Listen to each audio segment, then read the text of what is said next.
안녕하세요. DJ 선아입니다. 오늘의 사연 시작해 보겠습니다. 저한테는 아들이 하나 있습니다. 아들은 저와 남편이 만나 결혼하고서 결혼한 지 9년 만에 아주 힘들게 얻은 자식이었어요. 오랜만에 끔찍히도 기다리고 고대하던 자식이라 저희 부부는 아들을 아주 귀하게 키웠습니다. 저 하고 싶은 건 뭐든 다 해주고 최고로 좋은 것들만 해주고 어떻게든 우리 아들 가는 길에는 장애물 없게 내가 뭐라도 해주고 싶은 마음이었죠. 저희 부부는 크게 배우지 못했어도 우리 아들내미는 좋은 공부 시켜주고 싶어 대학원까지 뒷바라지 다 했어요. 평생을 다 줘도 늘 더 주지 못해 미안한 게 부모 마음이라고 자식한텐 늘 미안하고 가엾은 마음뿐이었죠. 부모가 나이가 많고 배움이 짧아 혹시라도 부끄럽지 않을까, 부족하지 않았나 걱정이 되고 미안한 마음이 컸거든요. 여기까지만 들으시면 자식놈 버릇 버리겠다고 할지 모르겠지만 그렇다고 저희 아들이 망나니같이 부모 은혜도 모르는 막대 먹은 녀석은 아니었어요. 엄마 아버지 고생하신다고 늘 마음 쓰는 효자였고 취업에 성공하고 나서는 그동안 키워주시고 베풀어주셔서 감사했다며 앞으로 꼭 호강시켜드리겠다고 저희를 등에 업고 마을을 한 바퀴 돌기까지 했었죠. 저희 부부 결혼 40주년 됐을 때는 두 분 제대로 된 여행 한 번 못 가지 않았냐면서 비싼 해외여행까지 보내주던 효자였어요. 동네 사람들도 아들 잘 뒀다며 다들 부러워했더랬죠.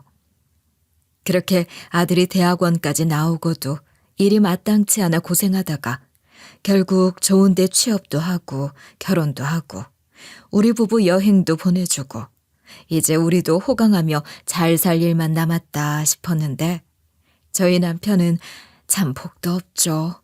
실컷 고생만 하고 이제 좀 행복하려고 할 때쯤 남편은 그만 병으로 세상을 뜨고 말았어요.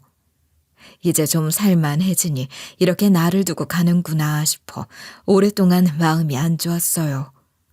몇십 년을 부부로 한 집에 부대끼며 살아온 사람이 하루아침에 옆에 없으니 그 허전함은 이루 말할 길 없더군요.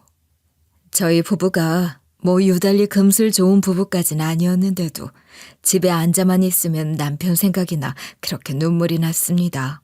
민용 아빠, 우리 민영이 이제 회사 잘 다니고 호강하고 효도 받으며 살 일만 남았는데 왜 날 두고 그렇게 빨리 갔어?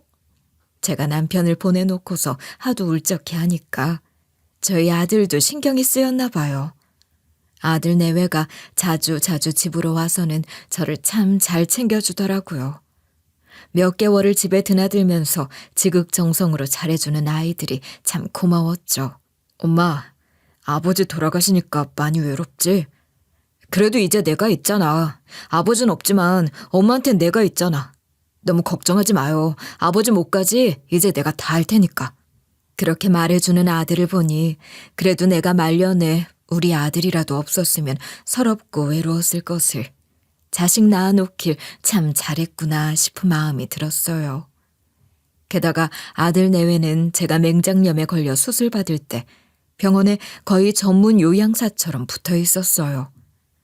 남편 죽고 몇 달 지나지 않았을 때였는데 자다가 거의 대굴대굴 구를 정도로 배가 너무 아파 119를 불러 병원에 갔더니 맹장염이더라고요.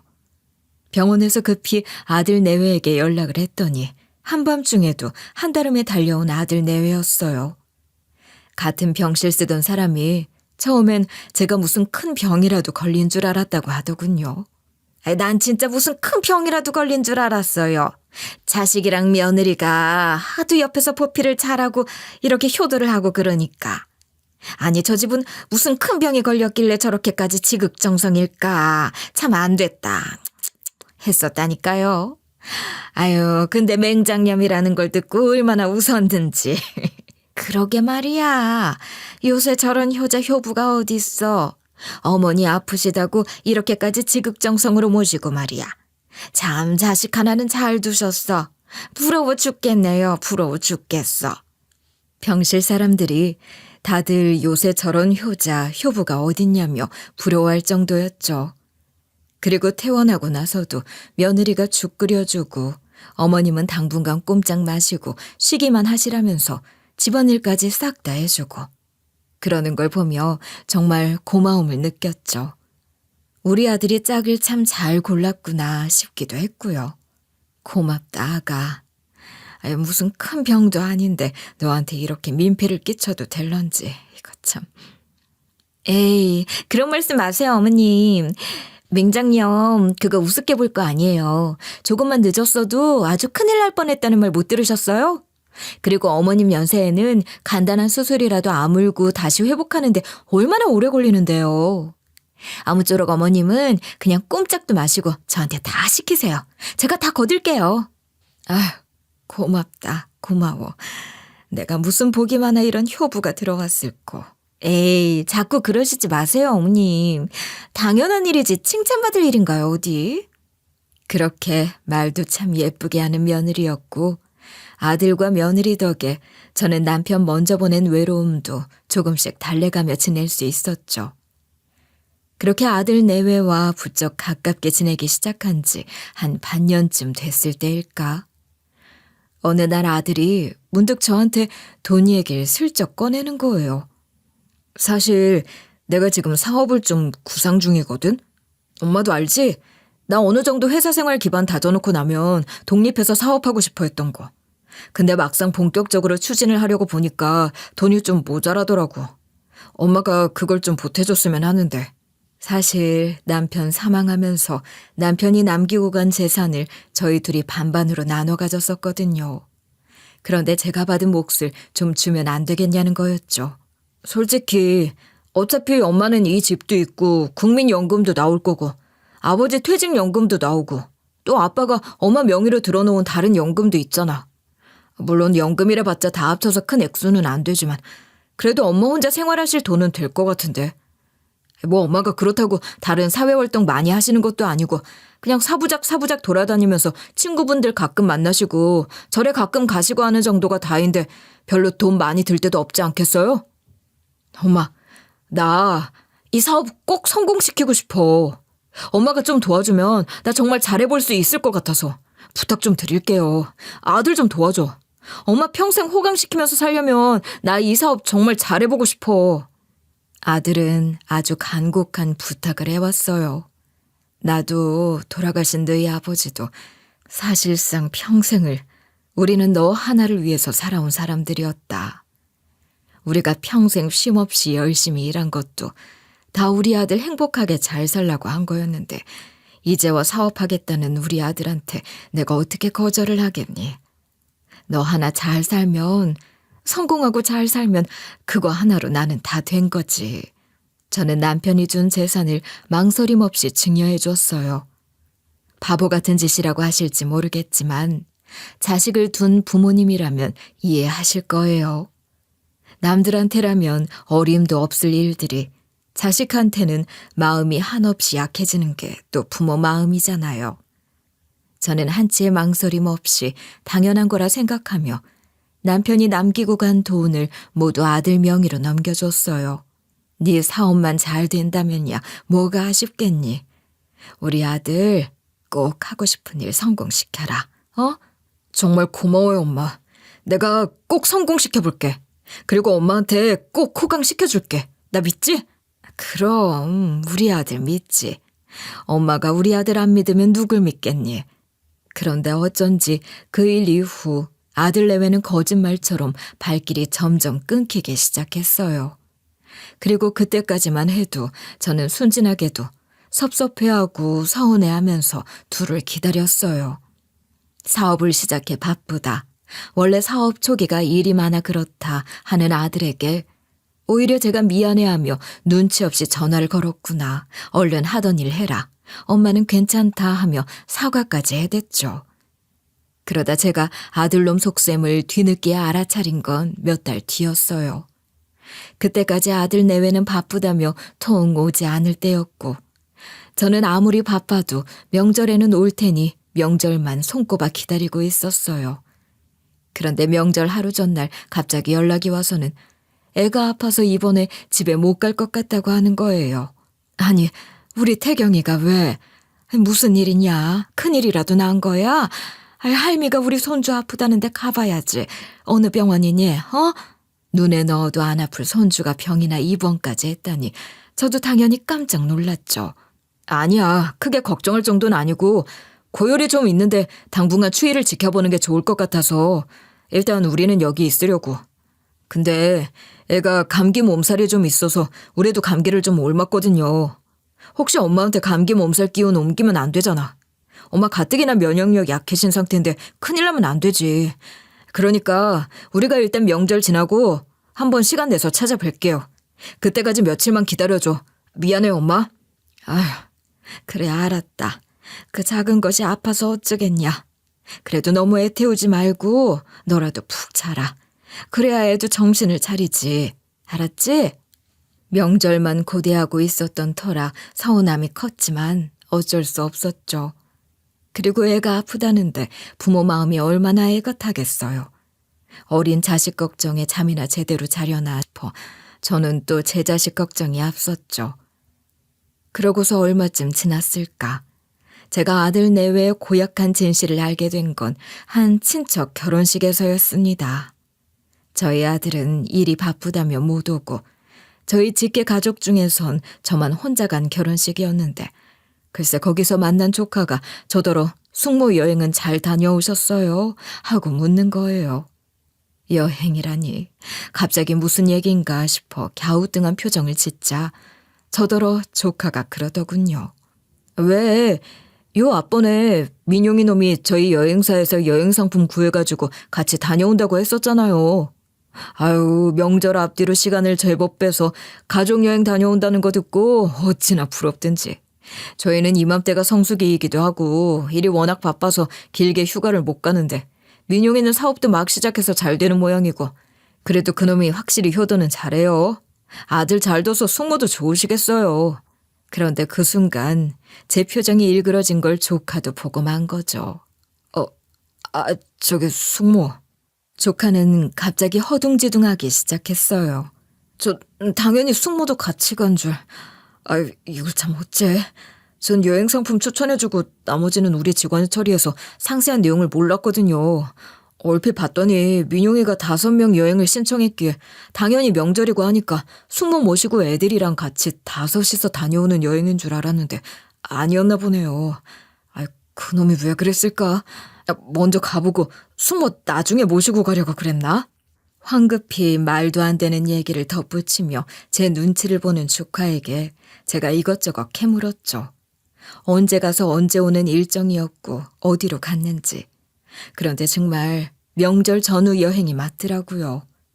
저한테는 애가 아파서 그렇다며 애 핑계까지 대놓고서는 참 너무한다 싶었죠.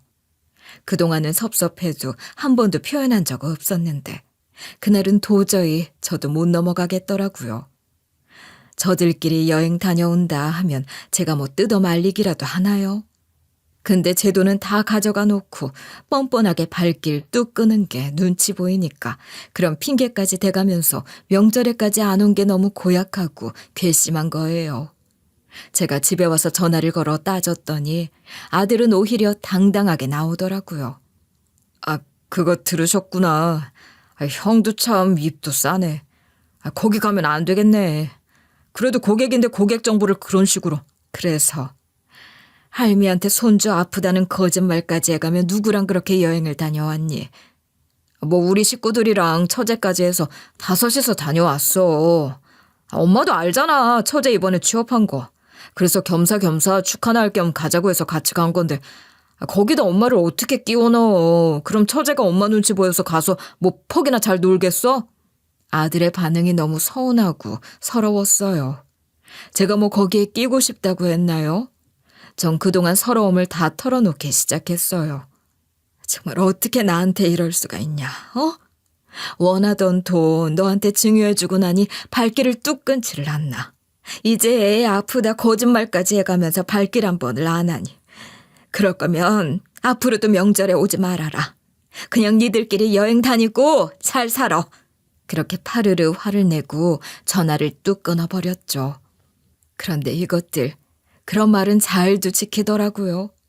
드문드문 해오던 연락마저도 아예 끊어버리고 이제는 제 생일이나 명절, 심지어는 저희 남편 기일에조차 전화 한 통을 안 하는 거예요. 기가 딱 막혔습니다.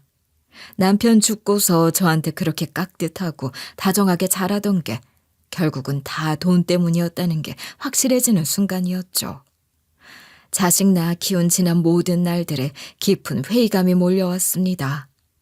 남편 기일에 저 혼자 간소하게 제사상 차려놓고 남편 생각하면서 참 많이도 울었어요. 이런 자식놈 때문에 당신이 그렇게 평생 고생을 하다 갔구려. 여보, 우리가 자식을 잘못 키웠나 봐. 우리가 그놈을 잘못 키웠나 봐. 그렇게 남편 사진을 부여잡고 하소연을 하며 혼잣말을 하고 혼자 울다 잠이 들었던 밤이었습니다.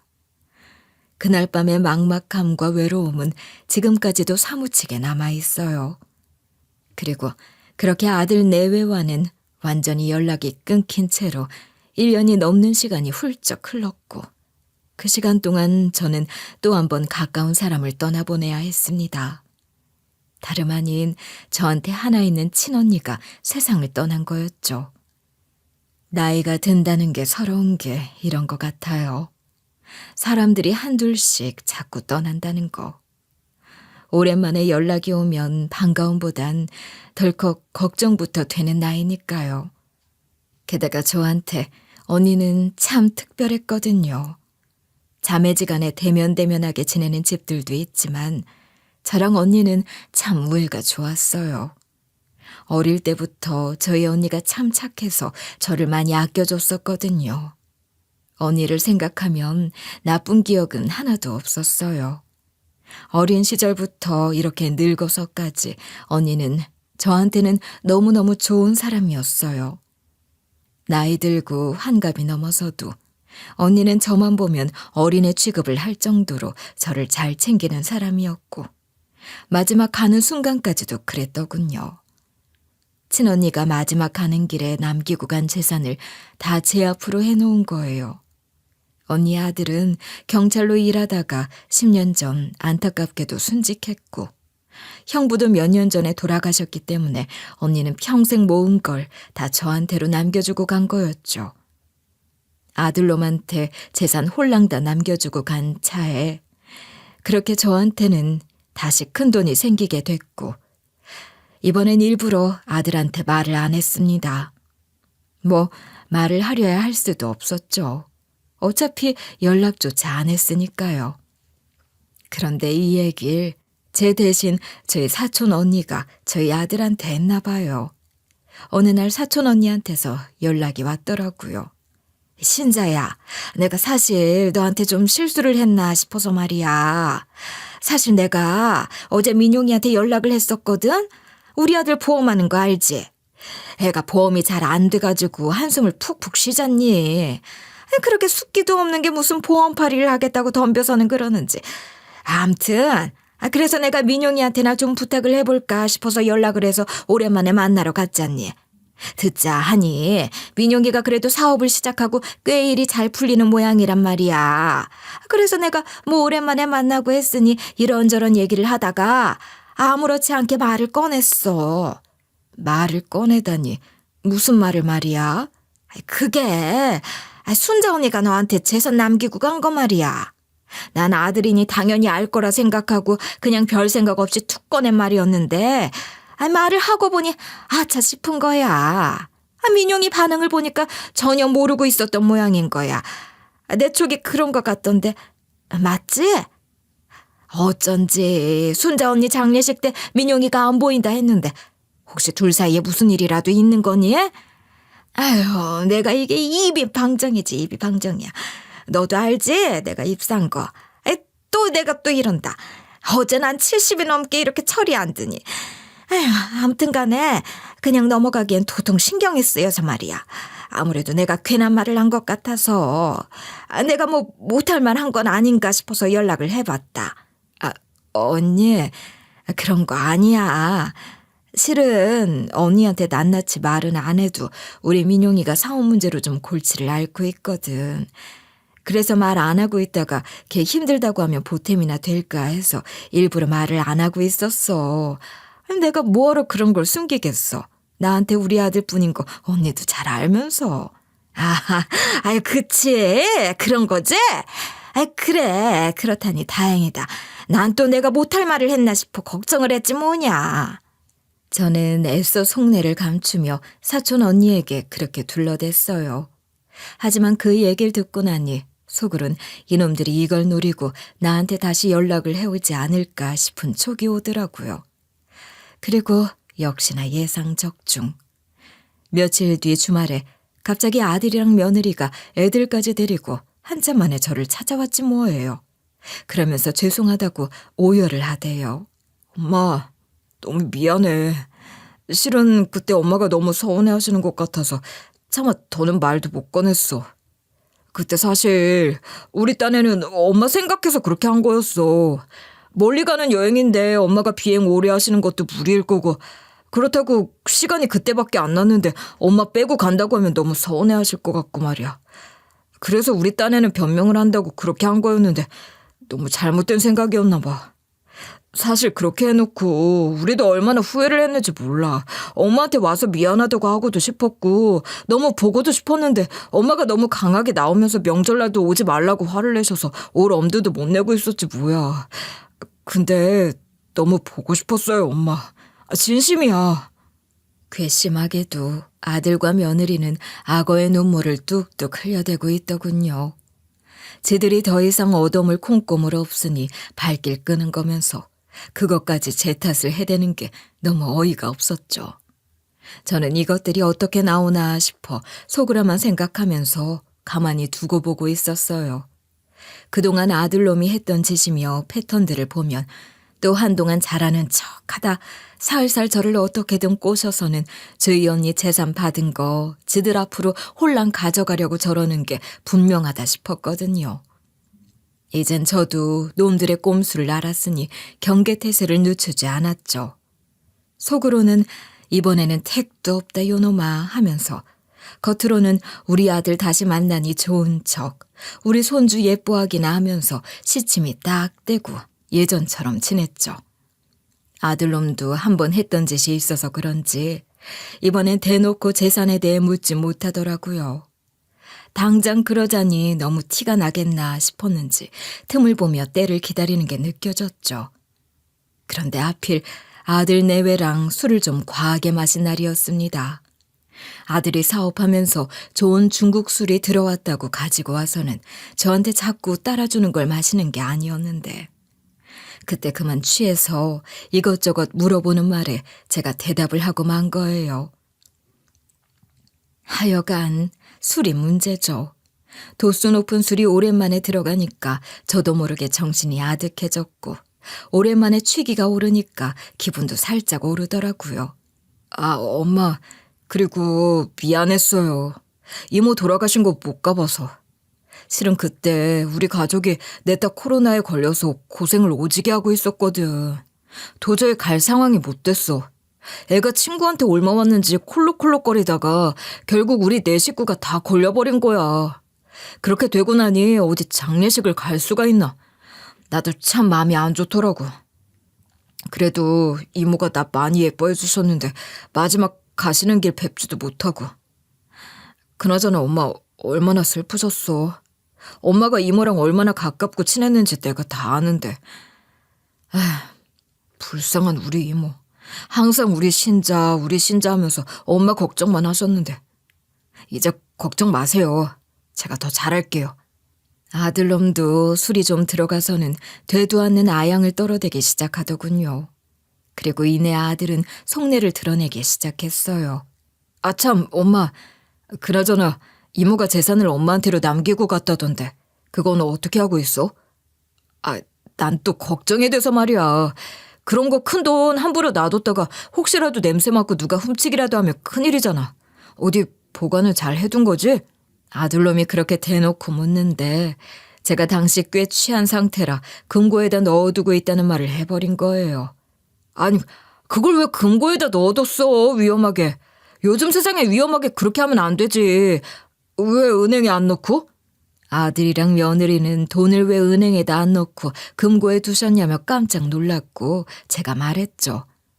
어디 뭐 은행은 안전하다니. 어차피 예금자 보장도 5천까지밖에 안 된다잖냐. 그 정도로는 턱도 없는데 말이야. 그리고 요즘이 어떤 세상이냐. 자식도 못 믿는 세상인데 은행은 어떻게 믿어. 안 그렇니? 내가 듣자 하니까 요즘엔 더구나 미국 큰 은행들도 망하고 그런다는 시대라더라. 차라리 금고에 갖고 있는 게 편하고 안전해. 저 금고가 그래도 아주 튼튼하거든. 비밀번호도 8자리나 돼서 나 말고는 열 사람도 없고 말이야. 제가 그렇게 말을 해버린 거죠. 이후 전 술에 취해서는 주책을 부리면서 비밀번호가 굳게 잠긴 금고까지 보여줬어요. 어머니, 비밀번호는 제대로 잘 설정해 두신 거 맞죠? 그런 거 너무 쉬운 걸로 하면 안 되는데. 그럼 나도 외우기 헷갈릴 정도라니까. 그럼 안 되지. 혹시 엄마도 잊어버리고 못 열면 어떡해. 그러다 영영 못 열면 어쩌려고. 어디다 적어라도 놓으시지. 아니야. 요즘엔 금고도 카드키가 있단다. 카드키로 열면 그만이야. 전 요즘은 금고도 카드키가 있어 괜찮다는 말까지 해버리고 말았고 다음날 일어나 그 모든 상황이 죄다 기억이 났어요. 아유, 내가 입방정을 떨었구나 싶더라고요. 그 뒤로 아들 내외는 넌질나게 저희 집을 드나들기 시작했어요. 둘의 속셈이 너무나도 분명히 보였죠. 그리고 그날도 그랬죠. 며느리가 저희 집에 애들까지 데리고 왔더라고요. 어머님, 저희 왔어요. 그이는 퇴근하고 곧 올 거고 저희 먼저 왔어요. 오늘 제가 뭐 가지고 온 줄 아세요, 어머니? 사실 제가 얼마 전부터 도시락집 하나 열려고 생각하고 있거든요. 근데 어머님 평가를 한번 받아보고 싶어서요. 어머님 음식 솜씨가 제가 아는 사람 중 최고잖아요. 어머님이 좋다고 하시면 장사 잘 될 것 같아서 한번 점검 받아보려고 가져왔어요. 그러면서 며느리는 도시락을 싸갖고 와서는 저한테 내밀더라고요. 그래, 그럼 좀 이따 먹어보마. 크게 배가 고프지 않아 이따 먹겠다고 했더니 며느리는 한사코 지금 먹어보라며 보채더라고요. 에이, 어머니, 저 지금 꼭 좀 평가 받아보고 싶은데 따뜻할 때 먹어야 알 수 있잖아요. 식으면 맛이 달라지는데. 많이 배부르세요? 지금 좀 드셔보시면 안 돼요, 어머니? 네? 네? 다 안 드셔도 되니까 반 정도라도 드셔주시면 너무 좋을 것 같은데. 소름 끼치게 막 애교까지 떨어대면서 어머니 하고 부탁을 하는 거예요. 하는 수 없이 숟가락을 들어 먹어보려고 하는데 그때 둘째 손자 녀석이 끼어들었죠. 할머니, 나도 먹을래. 나도 줘. 그래서 저는 손자한테 먼저 주려고 한술 더 입에 넣어주려고 했죠. 그런데 며느리가 그걸 보고는 갑자기 자지러지듯이 소리를 지르는 거예요. 구태희, 너 지금 뭐 하는 거야? 할머니 거 손대면 안 된다고 했지? 왜? 나도 먹어보고 싶어. 한 입만. 둘째 손자는 한 입만 하면서 애교를 부렸고 손주 예쁜 짓 보며 저는 며느리더러 괜찮다고 했죠. 왜 그러냐? 난 괜찮다. 같이 먹게 둬라. 자, 우리 태희. 그러면서 제가 손자 입에다 밥을 넣어주려고 할 때였어요. 그때 며느리가 갑자기 손으로 제가 수저든 손을 탁 치면서 신경질적으로 소리를 빽 지르는 거예요. 주시지 말라니까. 왜 그러세요, 정말. 주지 말라니까. 그 순간 너무 놀라기도 했고 무안하기도 하고 당황스럽기도 했어요. 나 먹던 것도 아니고 새 도시락을 까자마자 손주 입에 넣어주는 게 그렇게 못할 짓은 아니잖아요. 제가 며느리 하는 짓이 너무 황당해 빤히 쳐다보자 며느리는 아차 싶었는지 황급히 덧붙였어요. 죄송해요, 어머니. 그게 아니라 실은 애가 식탐이 너무 강해서 문제예요. 먹고 왔는데도 또 자꾸 저러고. 그게 제가 자꾸 알러지인지 뭔지 뭐만 먹으면 자꾸 아토피 비슷하게 올라오기도 하고 해서 제가 최대한 가려서 주려고 하는 중이라. 아무튼 애 먹이는 것 때문에 제가 너무 예민했나 봐요. 죄송해요. 그러면서 어쩔 줄 몰라 하더라고요. 며느리는 갑자기 막 핑계를 대면서 변명을 했지만 아무래도 뭔가 수상한 느낌이 들었습니다. 처음에는 식탐 때문이랬다가 나중엔 알러지랬다가 아토피랬다가 말이 자꾸 앞뒤가 안 맞는 것도 이상하고 설사 그렇다 해도 그렇게 제가 들고 있던 숟가락을 잽싸게 날아와 쳐낼 만큼 그게 어마어마한 일은 아니잖아요. 무슨 독이라도 탄 것도 아니고 말이죠. 그런데 거기까지 생각이 미치니까 아, 그렇구나. 여기에 뭘 넣은 거구나 싶은 생각이 드는 거예요. 그 순간 온몸에 소름이 쫙 돋더군요. 고태희, 너 뭘 잘했다고 자꾸 울어? 아, 어머니 죄송해요. 저 얘 좀 잠깐 달래고 올게요. 아니, 다시 한번 너무 죄송해요, 어머니. 제가 애 때문에 요새 신경이 너무 날카로워졌나 봐요. 어머님한테 그러는 게 아닌데 너무 죄송해요. 며느리는 울어제끼는 둘째 손자를 들쳐업고 애 좀 달래고 오겠다며 나갔고 그 사이 저는 허겁지겁 며느리가 가져온 도시락을 다 비웠어요. 물론 먹어서 비운 건 아니고 다른 데다 담아 버려버렸죠. 제 가방에 들어있던 약봉지에다 몰래 밥을 담은 거예요. 아무래도 이거 뭔가 있다 싶어 일부러 버린 거였죠. 한 10분, 15분쯤 흐른 뒤 며느리는 우는 손자를 달래고선 들어왔고 어느새 절반 넘게 비운 도시락을 보더니 깜짝 놀라더라고요. 어머, 어머니, 그새 이만큼이나 드셨어요?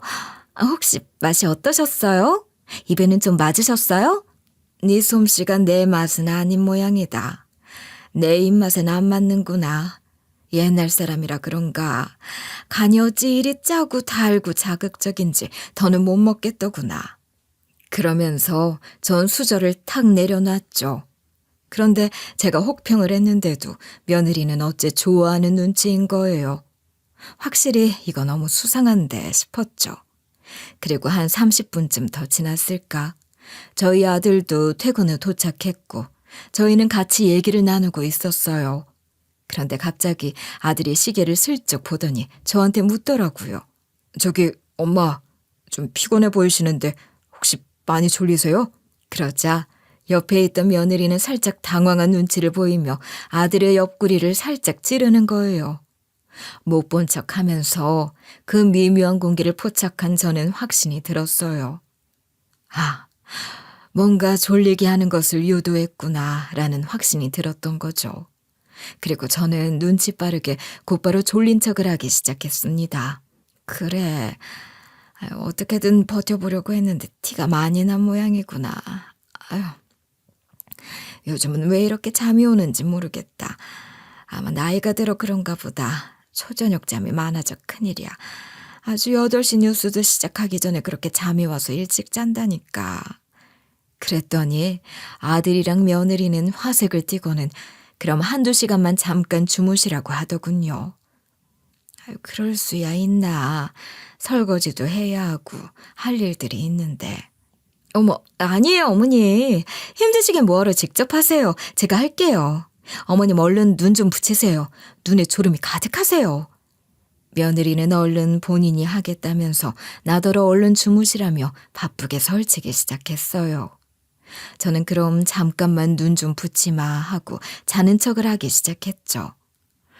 평소 잠버릇처럼 살짝 코까지 고는 흉내를 내기 시작하자 아들 내외는 안심이 됐는지 제가 잠든 걸 확인한 후 슬슬 움직이기 시작하더라고요. 제 집안 곳곳을 뒤지기 시작했던 거죠. 비번 알아내는 건 무리야. 빨리 카드키. 어떻게든 카드키를 빨리 찾아야 돼. 알았으니까 빨리 찾기나 해. 난 이쪽 볼 테니까 당신은 저쪽으로 가봐. 빨리 카드키를 찾아야 한다면서 난리를 쳐대기 시작했고 저는 가느다랗게 실눈을 뜨고 두 인간이 온갖 방을 다 뒤지며 카드키를 찾겠다고 혈안이 된 걸 보게 됐죠. 아들 내외가 다른 방으로 가 뒤지면서 카드키를 찾고 있는 사이 저는 조용히 창문을 열고 바로 마당으로 뛰어나왔습니다. 저희 집은 뒷문이 있는 주택이어서 몰래 나가는 게 그리 어렵지는 않았어요. 그리고 저는 제 가방 약봉지에 담겨있던 도시락 밥덩이를 품에 안아 들고는 곧바로 경찰서로 직행했습니다. 그 금고요? 사실 그 금고 안에는 아무 돈도 없었어요. 제가 술 취해서 입을 나불대는 실수를 했지 않냐고요? 그건 제가 아들 내외가 그 돈의 행방을 찾을 걸 알고 그 두 놈이 저한테 물으면 그렇게 말하려고 수도 없이 생각하고 각본을 짜놓고 외운 대사였어요. 그걸 술에 취한 와중에도 제가 그대로 읊어버린 거였죠. 그때 제가 좀 취했던 건 맞지만 정신을 다 놔버릴 정도로 취한 건 아니었거든요. 원래 술이 그렇게 약한 편이 아니기도 했고 또 아들 내외를 견제하려다 보니 정신력도 더 강해졌던 것 같아요. 게다가 아들이 속내를 드러내기 시작하니 저도 이때다 싶어 금고 이야기를 꺼냈던 거였고요. 그리고 아니 요즘 세상에 금고에다 돈을 넣어두는 인간이 어디 있습니까?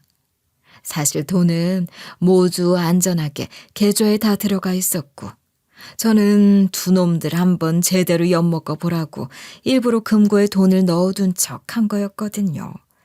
그렇게 해두면 분명 두 놈이 저희 집에 와서 금고에 손을 댈 거라는 걸 알고 있었고 그럼 그때 절도죄로 신고해 깜빵에다 쳐넣어버릴 작정이었던 거죠. 오죽하면 제가 두 놈들 때문에 저희 집에다가 녹음기까지 설치를 해뒀다니까요. 여기 이거 성분 분석 좀 해줘요. 여기 뭐가 들어있는지 그거 알 수 있죠? 경찰에서 조사하면 그런 거 다 나온다면서요. 제가 뛰어들어와서는 다짜고짜 밥덩이를 내밀면서 경찰한테 성분 분석 좀 해달라고 하니까 처음에는 경찰이 절 웬 미친 노인네 보듯 보더라고요. 급하게 도망쳐 나오느라 신발도 못 신었지. 헐레벌떡 뛰어오느라 머리며 옷이며 꼴도 완전히 엉망이지. 그러니까 그래 보일 수도 있겠다 싶더라고요. 나 미친 사람 아니에요.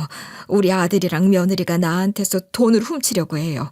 내가 상속받은 게 좀 있는데 그걸 노리고 아무래도 여기다 뭔가를 넣은 것 같아요. 그래서 분석이 필요해요. 저는 경찰을 붙잡고 자초지종을 설명하기 시작했어요. 지금 이 두 놈이 날 재워놓든가 뭘 어떻게 하고는 내 돈을 훔쳐가려고 한 것 같은데 눈치채고 먹는 척하고 그대로 가져왔어요. 지금 당장 성분 조사 좀 해서 알려줄 수 없어요? 우리 집에 녹음기가 있어 증거도 있어요. 급하게 오느라 못 가져왔지만 나중에 제출할 수 있어요. 두 놈 다 우리 집에 있으니까 지금 딱 가서 잡으면 된다고요. 분석해서 결과 알아보고 바로 가면 늦진 않을 거예요. 빨리 서둘러야 해요. 그러자 경찰은 일단 신고 절차를 밟아야 하니 진정하고 앉아서 작성이랑 진술 좀 해달라고 하더군요. 일단 무슨 상황인지는 알겠어요, 어르신. 근데 그 성분 분석이라는 게 그렇게 간단하게 빨리 되는 게 아니에요. 일단 신고를 먼저 하셔야 되고요. 신고 절차 다 끝나면 성분 검사에도 며칠이 소요되거든요. 그러니까 일단 집에 가서 계시면 저희 쪽에서 연락을 드릴 거예요. 이 양반이 지금까지 내 얘기를 뭘로 들은 거야? 아니, 지금 나한테 뭘 먹이려고 한지도 모르는 놈들이 우리 집에 있다니까. 거길 갔다가 내가 무슨 봉변을 당할 줄 알고 그러는 거야. 예, 그렇죠. 그건 그렇네요. 그럼 뭐 혹시 어디 가 계실 때는 없으세요? 다른 자식은요? 신고를 마친 뒤 일단 성분 검사가 끝날 때까지 저는 아는 사람 집에 몸을 피해 있기로 했어요. 절에 다니며 알게 된 친한 동생 집에 며칠 신세를 진 거죠.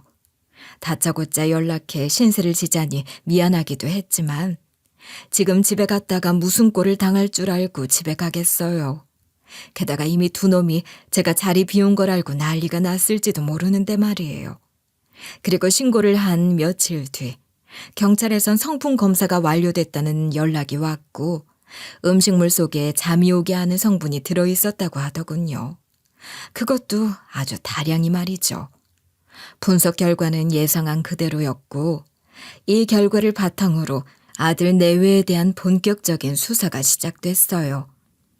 단순히 밥에 그것만 탄 게 문제가 아니라 제 집에서 재산까지 노린 정황이 분명했기 때문에 경찰은 둘의 휴대폰까지 수사를 하게 됐죠.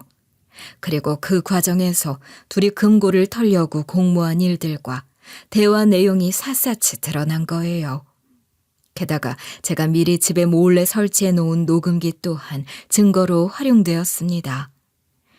둘은 아마 제가 눈치를 채거나 신고까지 할 거라고는 전혀 생각도 못하고 있었던 모양이더라고요. 그래도 우리 엄마가 나를 얼마나 끔찍하게 생각하면서 키웠는데 그렇게까지 하시겠어? 했던 거겠죠. 하지만 그런 배신까지 한 자식놈을 제가 부모라는 이유로 어디까지 봐줘야 되나요? 그렇게 봐주고 넘어가다 이런 재앙을 키운 거나 다름없었는데 말이죠. 경찰서에 온 둘은 꼴사납게 언성 높여 싸우대기 시작했어요. 그러니까 내가 그런 방식은 너무 허술하다고 했잖아. 그런 식으로 했다가 들통나게 십상이라고 하니까 당신이 계속 우겨가지고는. 이게 나 때문이야? 나 때문이냐고, 어? 이게 다 당신 때문이잖아. 뭐? 내가 뭘 어쨌다고? 당신이 그때 발연기를 오지게 했잖아. 졸리지 않냐 어쩌냐 해대니까 그때 당신 엄마가 눈치 딱 챈 거 아니야. 그것만 아니었어도 일이 이렇게 되진 않았을 거라고. 뭐? 나 참 어이가 없어서. 네가 허술한 방식을 고집했으니까 이렇게 된 거 아니야. 어디다 대고 내 핑계를 대고 있어. 돌았냐? 뭐? 말 다 했냐 지금? 이게 뭘 잘했다고? 야. 이것들이 지금 뭐하고 있어? 여기가 당신네들 안방인 줄 알아요? 어디서 소리를 높이고 있어. 부모한테 그딴 짓을 해놓고 지금 뭘 잘했다고 싸우고들 있어? 둘은 대판 싸워대다가 경찰한테 크게 야단을 맞았죠. 조사가 끝나고 나니까 둘은 제 앞에 무릎을 꿇고 사정사정을 해대기 시작했어요. 엄마, 내가 잘못했어. 정말 잘못했어요. 부탁이니까 한 번만 용서해주면 안 돼? 사실은 내가 좀 사정이 있었어. 그냥 돈에 눈이 멀어서 그런 게 아니고 사실은 엄마가 그때 투자해주신 사업이 잘 안 풀려서 도저히 답이 없어서 지푸라기라도 잡는 심정으로 그랬어. 그렇다고 내가 엄마한테 무슨 안 좋은 걸 드시게 하겠어? 아들인데? 그런 건 말도 안 되지. 그냥 잠깐 잠 드시게만 하고 그 사이에 카자키만 살짝 찾아볼 생각이었어. 그것뿐이야 정말로. 우리가 엄마한테 무슨 안 좋은 짓을 한 것도 아니고 그 정도로 철면피에 폐륜한 것도 아니잖아. 그러니까 그냥 엄마도 철없는 자식놈 한번 크게 혼냈다 생각하고 좀 합의하고 넘어가주면 안 될까? 이렇게 부탁해요 엄마. 내가 정말 잘못했어요. 기가 막히더군요. 아니 애초에 폐륜아가 아니면 그런 생각 자체를 못하지 않나요? 어떤 자식놈이 그딴 짓을 부모한테 할 수가 있냐고요. 그리고 카드키만 살짝 찾아볼 생각이었다는 게 뭔 말인데요. 결국엔 그걸로 금고 열어서는 제 돈 훔쳐갈 생각이었다 이거잖아요. 쟤들 죄가 별거 아닌데 일 키운다는 식으로 말하기에 어이가 없어서 저도 퍼부었죠. 이것들이 세트로 정신이 나갔구나. 니들이 한 짓이 무슨 짓인 줄 알고 입을 놀려. 어디서 별일 아니라는 식으로 말을 하고 있어. 나 잠든 사이에 내 집에서 내 돈 뺏어갈 작정을 한 놈들이 어디서 감히 고개를 빳빳이 쳐들어? 어? 그러자 둘은 또 싸워대기 시작했어요. 엄마, 사실 우리 와이프가 다 시킨 거야. 내가 뭐 엄마한테 그런 짓 할 생각을 먼저 했겠어? 그럴 리가 있겠냐고. 뭐? 너 미쳤니? 어디서 나한테 뒤집어 씌우고 있어? 왜? 내 말이 틀렸어? 내 말 맞잖아. 이거 다 네가 짠 시나리오 아니야. 네가 도시락 가게 어쩌고 하면서 다 생각한 거고 난 그냥 거들었을 뿐인데 내 말이 틀렸냐고. 와, 이 뻔뻔한 놈 좀 보게. 야, 이게 너 때문 아냐 이 새끼야. 네가 네 엄마 돈 뺏어올 방법 찾으면서 멍청하게 아무 방법도 못 떠올리니까 내가 하나 얘기한 것 뿐이잖아. 그랬더니 너도 좋다고 따라놓고서 왜 지랄이야? 지 애미한테서 돈 뺏어다가 사업 키울 생각만 하던 놈이 뭘 잘했다고 입을 놀리고 있어. 야, 폐륜아는 네가 폐륜아잖아. 나야 내 부모도 아닌데 지 엄마란 사람한테 그딴 짓을 하는 게 인간이냐? 이것들이 근데 정신들 안 차려? 야, 뭐해? 이것들 당장 유치장에 앉혀놓고. 예, 이리 오세요. 빨리 오시라고. 결국 둘은 유치장에 갇히고 저는 경찰 조사를 마저 마치고 나왔어요. 근데 참 둘이 진짜 멍청한 게 경찰 말을 들어보니 만약 그때 그렇게 제가 탈출한 걸 발견하고서 망했나 들켰나 보다 하고서 그냥 다 냅두고 나왔으면 그냥 미수죄가 됐을 거래요. 그런 일을 벌이기는 했지만 결과적으로는 해당 음식물도 제가 먹지 않았고 또 훔칠 계획을 세웠지만 결과적으로는 실패한 거니까요. 그런데 이 두 놈들은 멍청한 건지 약은 건지 제가 창문으로 탈출한 걸 알고는 이러다 엄마 돌아오면 돈 훔쳐갈 방법 없다 하고는 그 금고를 둘이서 끙끙대고 옮겨서 아예 탈취를 해간 거예요. 그래서 지들끼리 어디에다 맡겨서 열어보려고 한 거죠. 그런데 그렇게 되면 그 안에 뭐가 들어있건 어쨌건 절도죄가 성립된 거잖아요. 결국 금고 안에 들어있던 건 거액의 돈 대신 별것 아닌 나부랭이들 뿐이었으니 꽤나 허탈하긴 했을 테지만요. 결국 둘은 재판에 넘겨졌고 항소까지 한 끝에 징역 대신 벌금형을 받게 됐어요. 마음 같아서야 깜빵까지 갔다 오면 좋았겠지만 현실적으로 거액을 훔친 게 아니니 저도 징역까지는 힘들겠다고 생각은 했었어요. 거액의 벌금까지도 아니었지만 그냥 그놈들 한 방 먹여준 것만으로도 좋았죠. 저더러 자기네 안 그래도 빚지게 생겼는데 더 힘들어졌다며 징징대는 소리 해대는데 그게 이제 더 이상 나랑 무슨 상관이니? 니들 알아서 해라 하고 딱 잘라버렸죠 뭐. 이후 저는 오래 살던 집을 팔아서 아파트로 이사했어요. 두 놈들이 함부로 찾아오지도 못하게 주소도 안 알려줬고 보안도 더 잘 되는 안전한 곳으로 이사한 거죠. 여긴 경비가 꽤 잘 돼 있어서 내 허락 없이는 못 들어오거든요. 연락처도 바꿔버렸고 주소도 안 알려줬더니 이후 사촌 언니와 조카를 통해서 아들놈이 저를 찾아대더라고요. 저도 차마치 낯짝을 들이밀 용기는 없었는지 손주들 핑계를 대더군요.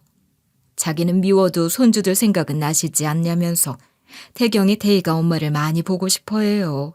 할미 하면서 어찌나 찾는데요 하는 가증스러운 메시지를 보내왔는데 얼씨구나 하고 바로 삭제를 해버렸죠.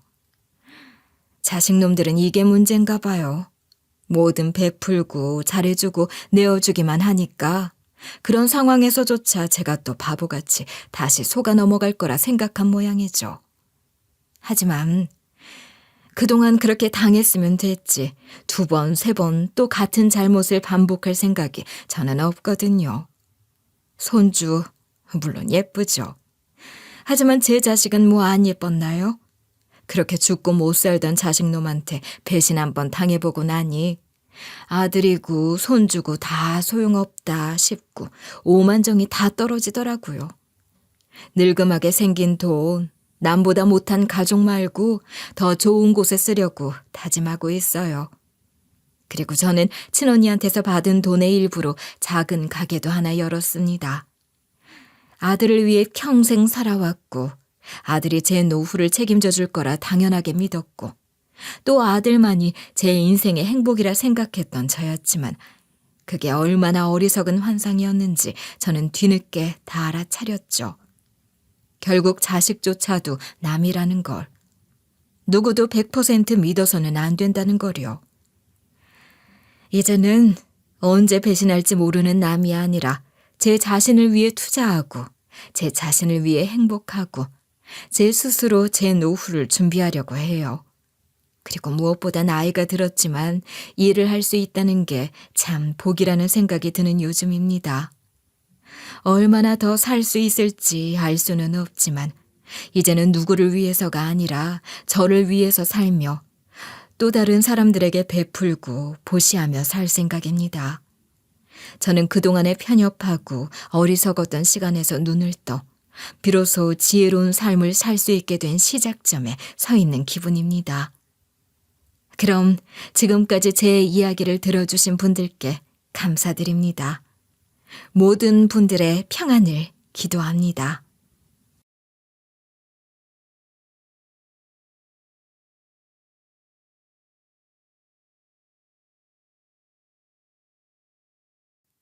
안녕하세요. DJ 사나입니다. 오늘의 사연 시작해 보겠습니다. 여러분은 누구 등쳐먹은 적 있으신가요? 저는 누군가를 뜯어먹으면서 의리를 느끼게 된 후로 이렇게 사연을 보내게 되었습니다. 제가 도대체 왜 그랬는지 궁금하시다면 제 이야기를 끝까지 들어주세요.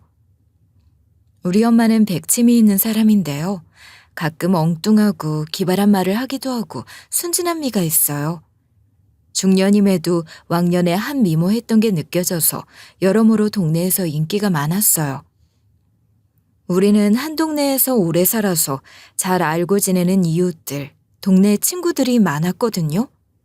그래서 엄마가 아빠랑 사별하게 된 후로도 남자친구도 곧잘 사귀었어요.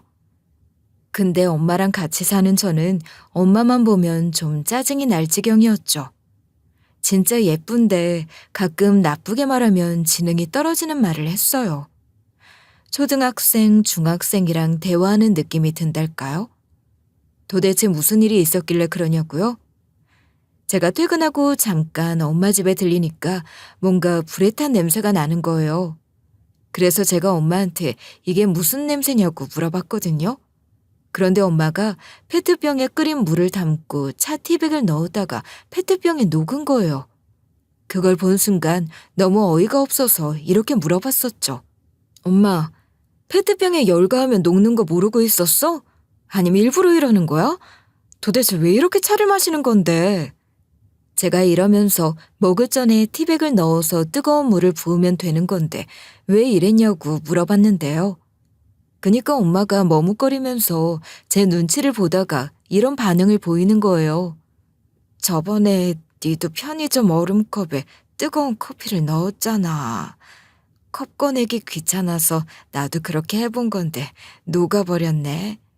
엄마가 이러길래 기가 막히고 코가 막혔어요. 그래서 제가 이런 식으로 따지고 들었는데요. 아니, 그건 얼음 위에 부은 건데 그거랑 이게 같아? 온도 자체가 다르잖아. 얼음 위에 뜨거운 물 붓는 거랑 그냥 붓는 거랑 천지 차이라고. 제가 이렇게 설명해 줬는데도 엄마가 무슨 말인지 이해하지 못했어요. 이런 식으로 엄마가 자잘한 사고를 많이 쳤고 저는 그걸 자주 설명해 줘야 했죠. 어렸을 때 아빠를 일찍 여의고 엄마랑 지내다 보니 많이 힘들었어요. 그래서 저는 엄마랑 약간 골이 있었는데요. 대화만 안 통하는 게 아니라 사고만 치고 다니는 우리 엄마가 이해가 안 됐고 좀 미울 때가 많이 있었거든요. 그래도 엄마니까 자주 연락하고 집이랑 거리도 가까우니까 많이 찾아가려고 했죠. 제가 아예 신경을 쓰지 않으면 엄마가 또 무슨 사고를 칠지 모르니까요. 이런 이유로 주말마다 엄마 집에 갔었거든요. 그런데 이번에 가보니까 식탁에 매매 계약서가 놓여져 있는 거예요. 매매 계약서를 자세히 보니까 50평대 아파트인 거 있죠? 제가 그걸 보고 깜짝 놀라서 이게 뭐냐고 물어보니까 엄마가 이러는 거예요. 엄마 남자친구가 거금을 빌려준 대가로 돈을 더 많이 얹어서 아파트로 돌려준 거야. 울 자기가 그러는데 이 아파트만 있으면 노후 준비 안 해도 된대. 나 잘했지. 제가 매매 계약서를 보는 사이 엄마가 이런 소리를 하고 있길래 제가 얼른 뒤를 돌아봤거든요. 그런데 엄마가 누군가한테 얻어 터졌는지 눈탱이 밤탱이가 되어 있더라고요. 얼굴은 왜 그렇게 된 거냐고 물어보니까 엄마가 주저하다가 이러는 거예요. 엄마 남자친구한테 본처가 있는 거 알고 있지? 그 여자한테 맞은 거야. 그 여자가 갑자기 찾아와서 주먹을 휘두르잖아. 말도 없이 그래서 피하지도 못했어. 엄마가 이러길래 얼척이 없어서 할 말을 잃어버리고 말았어요. 이렇게 맞아놓고 50평대 아파트 받아왔다고 나 잘했지? 라고 하다니 골머리가 다 아파왔죠. 그리고 엄마가 남자친구에게 큰 돈을 빌려주고 엄마 남자친구는 50평대 아파트로 돌려줄 정도니까 꽤 오랫동안 만난 사이였거든요. 그래서 저도 엄마 남자친구가 누군지 알고 있어서 남자친구분을 그냥 아저씨라고 부르고 있었는데요. 여기서 웃긴 게 아저씨랑 아저씨 본처가 한 동네에서 오래 살아서 저랑 가끔 인사하던 사이였다는 거예요. 그런데 엄마가 그 아저씨랑 바람을 피우고 있었던 거죠. 제가 이 사실을 이제 막 알았을 때 엄마한테 이런 식으로 따지고 들었던 적이 있었어요. 엄마는 그 아저씨가 결혼해서 와이프의 애들까지 다 있는 거 알고 있잖아. 그런데 어째서 만나고 있는 거야? 저는 어쩔 수 없는 필연적인 이유라도 있는 줄 알고 이렇게 물어봤었는데요. 그런데 엄마가 어처구니 없게도 이런 소리를 하는 거예요. 우연히 만난 뒤로 잘해주니까 만나는 거지 뭐. 그래도 자기가 좀만 더 기다려주면 이혼한다고 했어. 그건 너무 걱정하지 마. 엄마가 이러니까 이 상황을 어떻게 하면 좋나 싶어서 시댁 식구들이랑 대화를 많이 했었어요. 왜 엄마 문제를 친정 식구들이 아니라 시댁 식구들이랑 논의했냐고요? 시모, 신우 엄마가 목욕탕 메이트였거든요. 전 엄마랑 그리 친한 사이가 아니었는데 시댁 식구들이 대신 자주 만나주니까 은근 고마웠어요. 우리 시모는 제3금융권을 운영하고 있는 큰 손으로 경제적으로 여유가 있으신 편이었는데요. 성격도 유쾌하신 편이라 우리 엄마랑 코드가 잘 맞으시더라고요. 저희 남편은 가정주부인데요. 중소기업 다니는데 본인은 아무리 생각해도 회사 다닐 체질이 아니라며 멋대로 때려치고는 집안일을 하기 시작한 거예요. 솔직히 전 대기업 다니고 우리 둘 다 아이를 제대로 키울 자신이 없어 아이 계획은 없는 데다 쉴 땐 편히 노는 걸 선호하는 스타일이었어요. 우리 부부 생활비 빼고는 돈 나갈 일이 없어서 저 혼자 벌어서 먹고 살아도 되겠지만 시모가 못난 아들 때문에 저만 고생하는 것 같다며 용돈을 좀 두둑히 챙겨주셨죠. 그랬더니 남편이 옳았구나 싶었는지 완전 가정주부가 됐더라고요. 뭐 남편은 진짜 집안일이 적성에 맞았는지 내조를 잘했고 우리 사이는 문제 없으니 저는 만족하며 살고 있었어요. 제가 모처럼 칼퇴해서 롤루랄라 집에 들어가고 있는데 아파트 입구 근처에서 엄청 소란스러운 소리가 들리는 거예요. 저 한켠에 엄마, 시모, 신우가 보이고 다른 한켠에는 엄마가 만나고 있는 아저씨랑 아저씨 본처가 있었는데요. 근데 5명 다 꼴이 엉망진창이더라고요. 남편이 뒤늦게 뛰쳐나와서 식구들한테 괜찮냐고 물어보고 있었어요. 그래서 제가 시댁 식구들한테 가서 이게 어찌 된 일이냐고 물어봤거든요. 엄마가 그때 이런 식으로 말문이 턱 막히는 소리를 하는 거예요. 엄마, 시모, 신우가 엄마한테 아파트 준 아저씨 본처랑 싸웠대요. 어쩌다 싸운 거냐고 물어보니까 글쎄 뭐라 했는지 아세요? 엄마가 신우랑 시모랑 다 같이 목욕탕에 가려고 걸어가고 있었대요. 근데 아저씨 본처가 씩씩거리면서 이랬다는 거예요. 야, 내가 네 눈에 띄지 말라고 했지? 우리 남편한테 50평 아파트까지 받아갔으면서 어디서 당당하게 동네를 돌아다니고 있어? 너는 동네 주민들끼리 이러고 싶냐? 양심이 있어야지. 바람 피울 거면 멀리서 피우던가. 왜 한 동네에서 이 지랄이냐고. 이러면서 본처가 엄마 머리채를 잡으려고 덤벼들었대요. 그때 시모가 이렇게 악을 지르면서 싸웠다고 하더라고요. 이거 완전 미친 거 아니야? 우리 사부인한테 왜 그래? 네가 그럼 남편 간수를 잘하든가. 네가 얼마나 여자 같지 않았으면 남편이 바람을 피우겠어? 네 꼴 보니까 왜 바람 피웠는지 알겠다. 본처가 이 말 듣고 더 열받아서 난리를 치고 있었거든요. 그 와중에 아저씨까지 나타나서 본처한테 이랬다는 거예요. 당신 지금 여기서 뭐하고 있는 거야? 정신 나갔어? 내가 내 거 주겠다는데 당신이 왜 난리야? 내가 우리 명순 씨랑 마주치더라도 아는 척하지 말라고 했잖아. 그렇게 불만이면 이혼하자고. 내가 위자료 주겠다는데 왜 그래? 아저씨가 본처한테 이런 식으로 소리치면서 적반하장으로 굴었어요. 저도 옆에서 이 말을 듣고 있는데 정말 환장하겠더라고요. 이때부터 부부싸움이 커지기 시작하니까 제가 식구들을 전부 다 이끌고 자리를 피했는데요. 일단 친정집으로 모였는데 그 와중에 시모는 우리 엄마를 이렇게 칭찬하고 있는 거예요. 아유, 사부인이 능력이 아주 좋아. 어느 누가 50평짜리 아파트를 주겠어. 이게 다 사부인이 대단해서 사주는 거지. 남자는 좋아하는 여자한테만 돈 써. 사부인 정도면 동안이고 예쁘고 키도 크고 날씬하니까 그리 대접받는 거지. 아유, 부럽다 부러워. 시모랑 신우가 이러는데 아이고 두야. 머리가 다 아프더라고요. 일단 엄마한테 몇 번이고 헤어지라고 이야기하긴 했는데 엄마가 듣겠어요. 제 얘기를 듣는 사람이었다면 애초부터 유부남하고 사귀지를 않았겠죠. 무튼 그날 친정집을 나오기 전까지 엄마한테 제발 헤어지라고 말하면서 나왔었어요. 그 뒤로 우리 엄마가 시댁 식구들이랑 더 친해졌나 봐요. 신우랑 시모가 틈만 나면 우리 엄마 집에 가는 거예요. 다 같이 콩나물 다듬는다고, 깨볶는다고, 무슨 잼을 만든다고 하면서 자꾸 모였어요. 서로 집이 먼 것도 아닌데 왜 굳이 우리 엄마 집에 바리바리 싸들고 가서 그런 걸 하나 했죠. 그렇게나 돈독하나 싶었어요. 근데 저랑 같이 사는 것도 아니고 엄마가 좋아하니까 그냥 냅뒀는데요.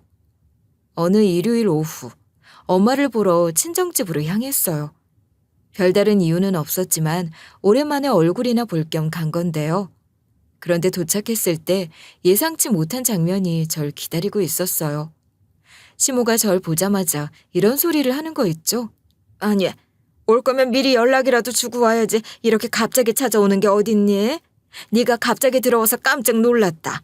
어머님이 이러셔서 순간 친정집이 아니라 시댁에 온 줄 알고 잠시 머릿속이 멈춰버렸었어요. 그리고 몇 초 뒤에, 아니, 여기가 우리 엄마 집인데 왜 어머님께 연락을 해야 하냐고 했거든요. 근데 신우가 얼굴에 철판을 깐 채로 아주 뻔뻔하게 이러는 거예요. 당연히 우리도 자주 들리고 있고 이제는 거의 같이 사는 거나 다름없으니까 말을 해줘야지. 올케는 우리가 여기 거의 살다시피 하는 거 알면서 그래? 신우가 당연하다는 듯이 이러니까 헛웃음이 절로 나오고 있었거든요. 게다가 시모랑 신우가 소파에 앉아서 놀고 있는데 엄마만 바쁘게 상을 차리고 있는 거예요. 그냥 상도 아닌 거의 명절날 친척들 다 모인 수준으로 길다란 상에 하나씩 음식을 놓고 있었어요. 시모랑 신우가 그걸 보고선 너무 맛있겠다고 좋아하더라고요. 그래서 제가 고개를 갸웃거리면서 이리 물어봤었는데요. 오늘 무슨 날도 아닌데 상다리 부러지게 상을 차렸네. 무슨 일 있었어? 누가 보면 잔치하는 줄 알겠어. 더워 죽겠는데 무슨 고생이야. 제가 이러면서 오늘이 몇 도인 줄 아냐고 따졌거든요. 그러니까 엄마가 땀을 뻘뻘 흘리면서 이러는 거예요. 사부인이랑 사돈 양반이 워낙 좋아하니까 그냥 해본 거야. 저번에 내가 본처한테 잡혀서 큰일 날 뻔한 것도 사부인이랑 사돈 양반이 도와줬잖아. 그래서 해준 거니까 뭐라 하지 말아라. 그렇게 말하는 엄마가 땀에 흠뻑 젖어서 머리카락이랑 옷이 다 젖어 있었어요. 땀을 왜 이렇게 많이 흘렸냐고 물어보니까 엄마가 손부채질을 하면서 이러는 거예요. 오늘 특히 더워서 에어컨을 틀어도 불 앞에서 계속 있으니까 땀이 났어. 괜찮아. 밥 먹고 찬물로 샤워하면 된다. 신경 쓰지 말고 밥 먹자. 엄마가 이러길래 아무래도 걱정이 돼서 에어컨 온도를 살펴봤거든요. 근데 에어컨 온도가 26도로 되어 있길래 온도 좀 내리자고 했어요. 신우가 그때 바로 옷을 챙겨 입으면서 이러고 앉아있는 거예요. 안 돼. 나 추워. 나 추위 약한 거 알면서 왜 그래. 냉방병 걸려. 안 그래도 남편이 계속 에어컨 틀자고 해서 감기 걸렸단 말이야. 신우가 이러길래 정말 얄미워서 미치는 줄 알았거든요. 그런데 엄마는 또 그런 신우를 이런 식으로 감싸고 있는 거예요. 사돈 양반 몸 약하니까 온도 내리지 마. 선풍기 쐬면 돼. 선풍기 틀어놓고 가만히 있으면 땀도 식고 시원해질 것 같다. 엄마가 이러면서 선풍기를 옆으로 끌어당기더라고요. 그러니까 시모가 선풍기를 바로 빼앗더니 이러는 거 있죠? 아유, 난 더위 많이 타서 안 돼. 우리 딸 때문에 에어컨 온도도 못 낮추고 있잖아. 요거사, 추우면 옷을 더 껴입어. 이게 무슨 민폐니? 시모가 이러길래 속에서 열불이 나고 있었거든요. 그 와중에 신우가 싫다고 말하면서 아무렇지 않게 차려진 밥을 먹는데 이러고 있는 거예요. 아, 소불고기가 없네? 나 분명히 소불고기 먹고 싶다고 했는데 왜 없어? 나 이거 먹으려고 여기까지 온 건데. 아, 괜히 기다렸네. 신우가 이러길래 에어컨 리모컨도 저한테 주고 그냥 있는 건 먹고 가라고 했거든요. 그런데 엄마가 나서서 이런 말을 하는 거예요. 아, 생각해보니까 사부인이 좋아하는 것 위주로 해버렸네. 내가 지금 해줄까? 안 그래도 소불고기 하려고 사놓은 재료들이 있는데. 엄마가 이러니까 신우가 고개를 끄덕이고 있는 거예요. 제가 이때 엄마를 붙들고 이런 식으로 따지고 들었는데요. 엄마, 지금 뭐 하는 짓이야? 설마 시댁 식구들이 친정으로 모일 때마다 이랬어? 설마 매번 이렇게 밥 해주고 고생하고 있었던 거야? 제가 이러면서 저한테 왜 말을 안 했냐고 물어봤거든요. 근데 엄마가 이걸 왜 말해야 하냐고 반문하면서 이러는 거예요. 원래부터 이렇게 반찬을 많이 하지는 않았는데 사부인이랑 사돈 양반이 밥 먹을 때마다 너무 좋아하고 먹고 싶은 것도 많아져서 이렇게 된 거야. 전 기분 나빠 죽겠는데 엄마는 시모랑 신우가 칭찬을 해주니까 뿌듯해하고 좋아하는 거예요. 해준 보람이 있다고 하니까 얼척이 없더라고요. 그래서 제가 시모랑 신우를 똑바로 쳐다보면서 이렇게 잘못을 짚었는데요. 엄마, 이건 좀 아닌 것 같은데? 엄마가 이렇게 반찬을 많이 해서 주는데 일손을 하나도 안 돕고 앉아만 있을 수 있어? 게다가 엄마가 이렇게 땀을 안쓰러울 정도로 흘리는데 에어컨 온도라도 낮춰줘야 하는 거 아니야? 내가 이러면서 엄마한테 너무하셨다고 한마디 했었죠. 그런데 엄마가 나서서 이런 식으로 시모랑 신우 편을 드는 거예요. 사부인이랑 사돈 양반이 본처 만났을 때 편들어주고 같이 싸워줬으니까 이 정도는 해야지. 내가 좋아서 하는 건데 뭐 어떠니? 그리고 에어컨은 사돈 양반 몸이 약한 거니까 어쩔 수 없는 거잖아. 엄마가 이러니까 더 이상 엄마 편도 못 들어주겠더라고요. 게다가 시모랑 신우가 나서서 맞장구까지 치고 있었어요. 신우가 글쎄 이런 식으로 재수없게 대꾸하는 거예요. 그렇지. 그게 맞지. 우리가 괜히 부려먹는 게 아니라고. 올케는 왜 그런 오해를 하고 그래? 우리를 도대체 뭘로 보는 거야? 신우가 이러길래 몇 퍼센트 정도 부족한 듯한 엄마 이용해 먹는 것 같아서 속이 부글부글 끓더라고요. 그래서 제가 시모랑 신우한테 단호하게 말해두긴 했어요. 다음에는 우리 엄마가 이렇게까지 밥 해주면 에어컨 좀 세게 틀어주고 같이 일손 좀 도와주세요.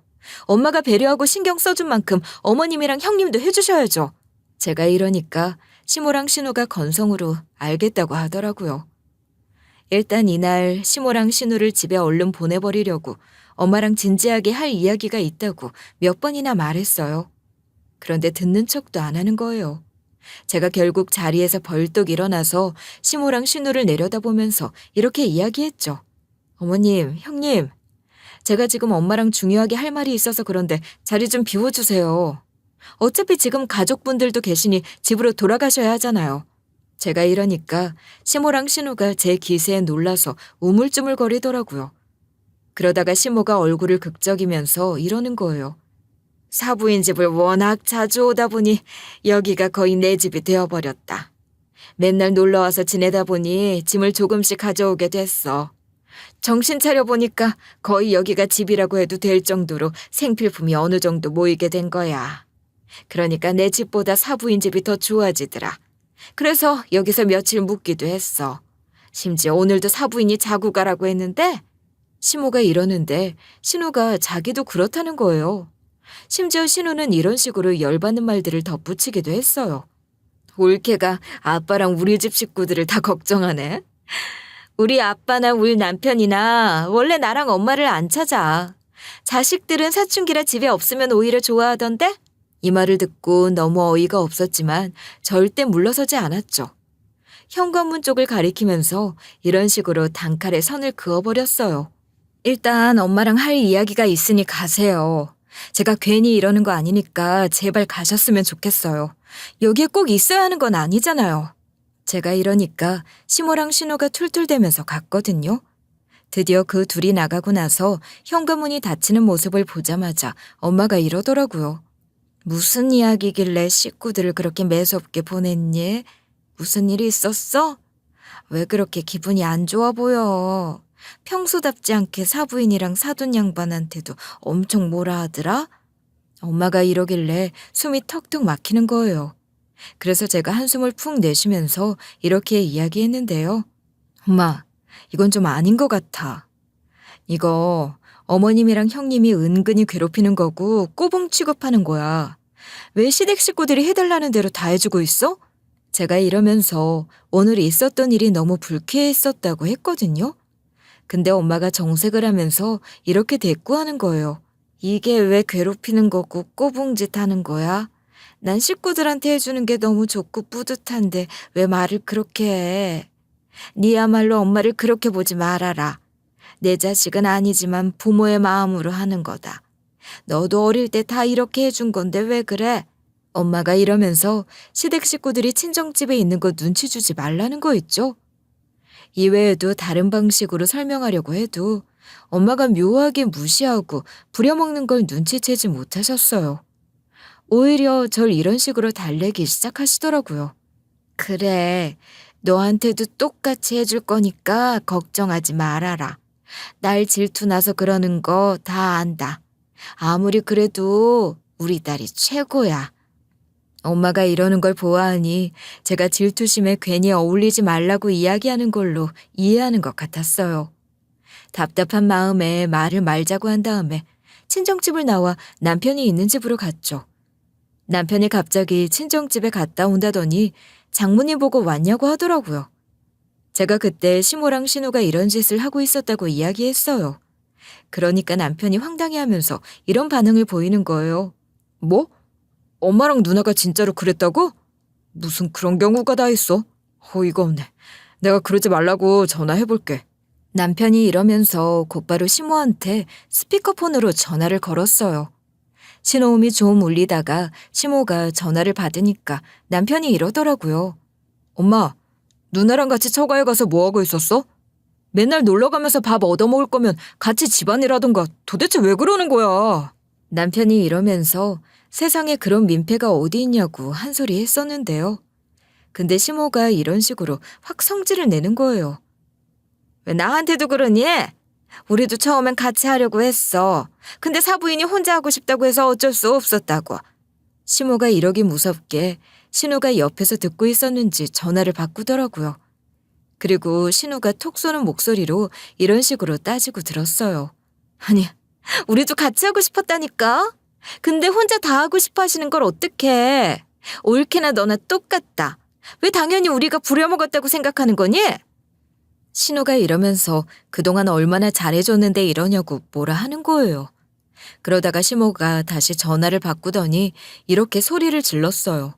야, 며느리가 너한테 뭐라 했구나. 며느리는 왜 그런다니? 우리가 꼭 괴롭히는 것처럼 말하는데 우리도 억울하다.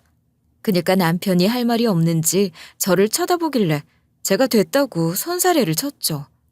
남편이 일단 알겠다고 하고 전화를 끊더라고요. 전 시모랑 신우의 교묘한 술수에 절대 휘둘리지 않고 이러다 선 넘겠다 생각하고 있었어요. 그래서 그때가 찾아오면 제대로 뭐라 하고 거리를 두게끔 하려고 했었는데요. 그러던 어느 날 친정 엄마한테 전화가 온 거예요. 전화를 받아보니까 엄마가 너무 풀이 죽어있는 목소리로 이러더라고요. 사돈 양반이 50평 아파트로 이사 간다고 좀 도와달라고 하더라. 그러니까 너도 엄마 집으로 와줘야 할 것 같은데. 엄마가 워낙 주눅 들어 있어서 시댁 식구들이 또 우리 엄마를 교묘하게 괴롭히고 있나 해서 갔거든요. 그런데 현관문 비밀번호를 누르고 들어가자마자 시모가 저한테 짐 박스를 하나 툭 밀쳐내면서 이러는 거예요. 왜 이렇게 늦게 왔니? 부르면 빨랑빨랑 올 것이지. 얼른 니네 엄마 짐 싸라. 뭔 놈의 옆에 내가 짐이 왜 이렇게 많은지 모르겠네. 어머님이 이러시길래 지금 이게 무슨 상황인가 싶더라고요. 그런데 시모가 얼굴색 하나 안 변하고 이러는 거예요. 회사 자금으로 멋대로 돈놀이를 했다가 그걸 홀라당 날렸거든. 그래서 내 집이 넘어가고 오갈 데가 없어서 사부인 집에 눌러앉게 된 거야. 그러다 보니 어느새 사부인 집이 우리 집이 됐고 엄마 집을 싸갖고 이사가라고 며느리 널 부른 거다. 이 말을 들은 순간 시모랑 신우가 아주 작당하고 엄마한테 잘해준 거라는 생각이 팍 들더라고요. 앞에서 말했다시피 시모랑 신우가 바보 같은 우리 엄마를 살살 구워 삶아서 친정집에 들어와서 산 지 며칠 됐다고 했잖아요. 이건 계획된 거라는 느낌이 제대로 들어서 엄마한테 이런 식으로 따지고 들었는데요. 엄마, 이게 도대체 어떻게 된 일이야? 아무리 여기에 어머님이랑 형님 짐이 많아졌다고 해서 엄마가 이사 가야 하는 건 아니잖아. 내가 모르는 무슨 일이라도 있었던 거야? 이런 식으로 엄마를 다그치니까 엄마가 오열하면서 서류 한 장을 주는 거예요. 그 서류는 거주권을 양도하는 계약서였는데요. 일정 기간이 지나면 집 소유권과 거주권을 시모와 신우에게 무상으로 양도하며 이를 되돌릴 수 없고 처리할 수 없다고 적혀 있는 거예요.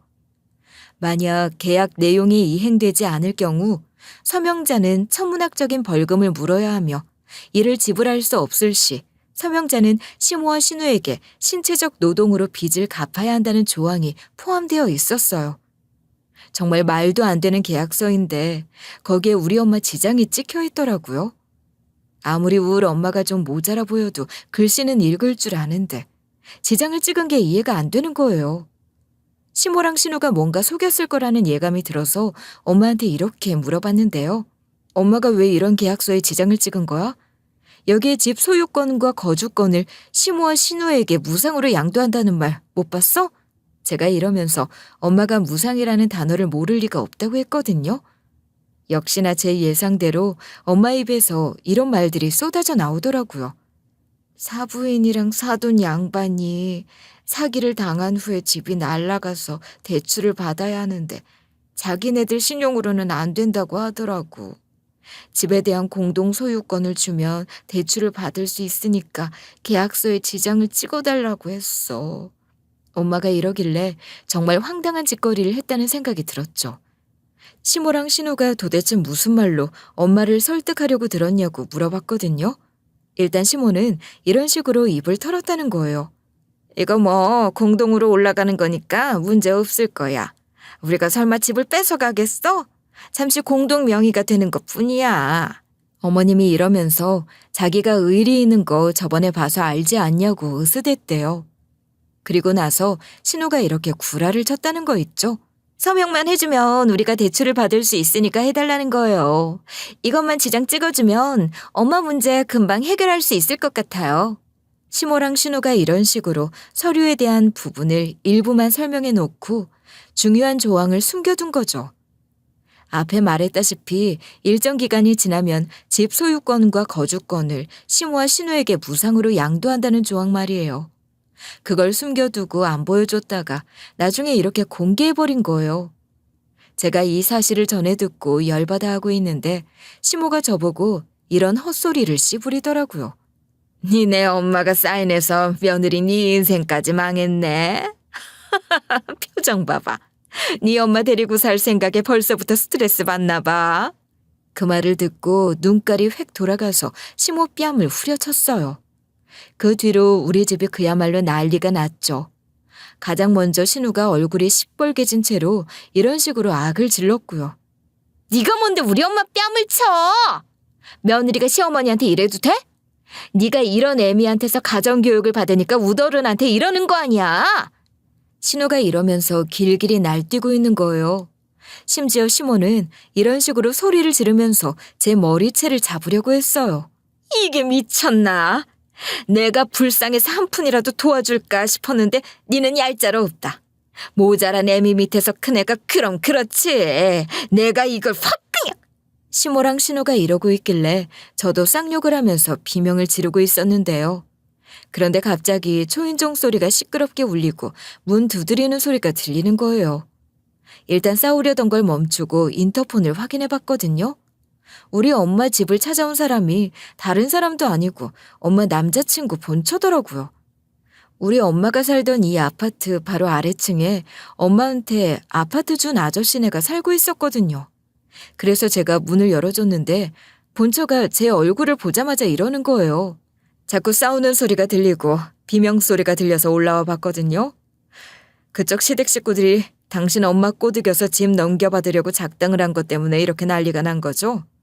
아니, 본처가 이걸 알고 있다니 이게 무슨 일인가 싶었거든요. 그런데 본처가 모든 걸 준비하고 왔는지 손에 무슨 서류 봉투가 들려있는 거예요. 그걸 내밀면서 본처가 이런 말을 해주는 거 있죠. 사실 흥신소를 계약해서 당신 엄마를 감시하고 있었어요. 제 남편이 헤어졌다. 다시는 안 만나겠다고 했지만 도저히 신뢰가 안 갔거든요. 당신 엄마가 또 제 남편을 만날까 봐 미행하다가 바보같이 시댁 식구들한테 꼬드김 당하고 계약서를 쓰고 있는 걸 포착해냈어요. 당신 엄마가 시댁 식구들이 사기치는 줄도 모르고 그냥 지장을 찍어버리더라고요. 그리고 나서 시댁 식구들이 당신 엄마한테 서류에 지장 찍었으니 이제 이 집 우리 거라고 위협했어요. 당신 엄마는 그걸 믿고 울고 있었고요. 제가 흥신소 직원이 보내준 녹음본을 들어봤기 때문에 전부 다 알고 있었어요. 이게 바로 시댁 식구들이 바보 같은 여편네 꼬드긴 증거예요. 본처가 이러길래 제가 본처 손에 들려있던 서류 봉투를 받아들었는데요. 서류 안을 살펴보니까 이거 시댁 식구들을 참교육시켜줄 수 있겠더라고요. 엄마가 시모랑 신우랑 같이 쓴 계약서는 공증을 안 받은 계약서였고, 계약은 당사자들 간의 합의로 성립이 되고 효력이 발생하잖아요. 계약서에 서명이나 날인을 하는 것만으로 공증이 된다고 하지만 시모랑 신우가 거짓말을 쳐서 사인을 했으니까 구라친 증거만 잡으면 계약서의 효력이 없어지는 거죠.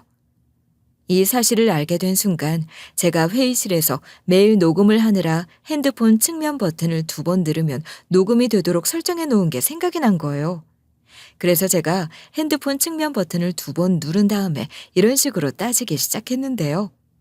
엄마가 어머님이랑 형님이랑 같이 쓴 그 계약서는 공증도 안 받은 거잖아. 계약이라는 게 당사자들끼리 합의만 하면 바로 성립하고 효력도 생기는 거 아니야? 그런데 그 계약서에 서명이나 날인만 한다고 해서 공증된 건 아닌 거지. 그리고 어머님이랑 형님이 거짓말을 해서 사인을 하게 만든 거니까 시댁 식구들이 거짓말한 증거만 잡으면 이 계약서는 무효가 될 수 있어. 제가 이러면서 일 복잡하게 만들지 말고 잘못을 인정하라고 했거든요. 그러니까 시모가 처음에는 이런 식으로 저를 비웃더라고요.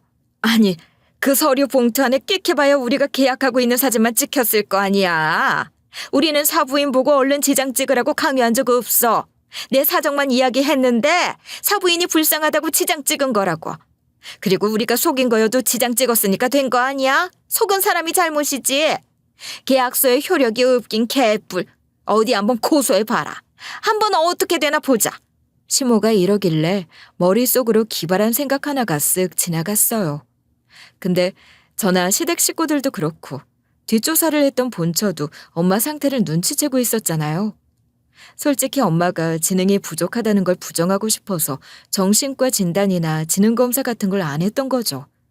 재판에서 이기려면 정신과 진단이나 지능검사도 받아야 하지 않겠어요? 그래서 제가 이런 식으로 시모랑 신우를 비웃어 줘버렸는데요. 그거야, 우리 엄마가 여러모로 부족하다는 사실을 입증해내면 되는 거 아니에요? 진단서 제출하면 그런 계약서는 무효가 될 수 있다는 것쯤 당신들도 알고 있죠? 게다가 지금 속은 사람이 잘못이지라고 말한 거 다 녹음했어요. 이 사기꾼들아. 제가 이러면서 녹음하고 있던 핸드폰을 들이밀었죠. 그러니까 본처가 우리나라 법조인들이 그렇게 바보인 줄 아냐고 따지면서 이렇게 말하더라고요. 내가 남편 불륜 잡으려고 사람 붙인 거지만 니들 정말 인간 같지도 않더라. 니 같은 것들은 그냥 두면 안 된다. 봉투 안에 든 것뿐만 아니라 사진이나 녹화본까지 전부 다 넘겨서 그냥 재판 승소하게 만들 거야. 와, 본처가 정말 대인배더라고요. 저도 가만히 있을 수 없어서 제가 방금 전에 녹음한 걸 틀어서 들려줬거든요. 시모랑 신우가 엄마한테 사기치고 있는 음성이 울려 퍼지니까 시댁 식구들이 태세 전환을 하더라고요.